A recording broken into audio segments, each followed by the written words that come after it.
సోదరి సోదరుడా, ప్రేమలుంటే మంచిది. దేవుడు అంటున్నాడు ప్రేమించు, యథార్థంగా ప్రేమించు, పరిపూర్ణ ప్రేమతో ప్రేమించు. కానీ అటాచ్మెంట్స్తో పెట్టుకొని అటాచ్మెంటే ప్రేమ అని చెప్పి దయచేసి భ్రమపడకు. ఎందుకంటావా? అటాచ్మెంట్ అయితే అది నీకు వేదనకరంగా మిగిలిపోతుంది. ఒక వాస్తవం చూస్తే యోబుకు ప్రేమ లేదా బిడ్డలంటే ప్రతిరోజు వాళ్ళ కొరకు ఏం చేస్తున్నాడు? బలి అర్పిస్తున్నాడండి.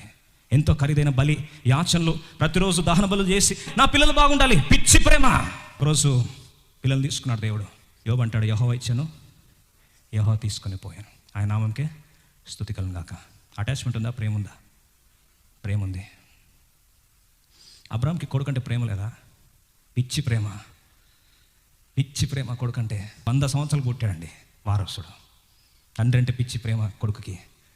ఒక్క మాట మారు మాట మాట్లాడకుండా ఆ కుమారుడు, ఎందుకు తీసుకెళ్తున్నావు నాయనా, నేనే బలి అని చెప్పి నోరు తెరిచి అడగని కొడుకునిచ్చాడు దేవుడు. అంటే ఆ కొడుకు మీద ప్రేమ ఉండదా? ఆ కొడుకు అంటే పిచ్చి. కానీ అటాచ్మెంట్ లేదు.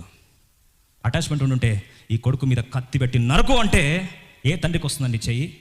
కత్తి తీసుకున్నాడు అనేసి ప్రభు అన్నాడు, నాకు తెలుసయ్యా అబ్రాహాం, అటాచ్మెంట్ కొడుకు మీద లేదు.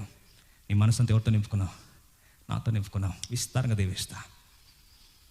సోదరి సోదరా, ఈరోజు అటాచ్మెంట్స్తో ఒకవేళ బాధపడుతున్నట్లయితే 1 పేతురు 2:11 ప్రభు మరొకసారి జ్ఞాపకం చేస్తున్నాడు. ప్రియులారా, మీరు పరదేశులను యాత్రికులై ఉన్నారని గనుక ఆత్మకు విరోధంగా పోరాడు శరీరాలను విసర్జించి.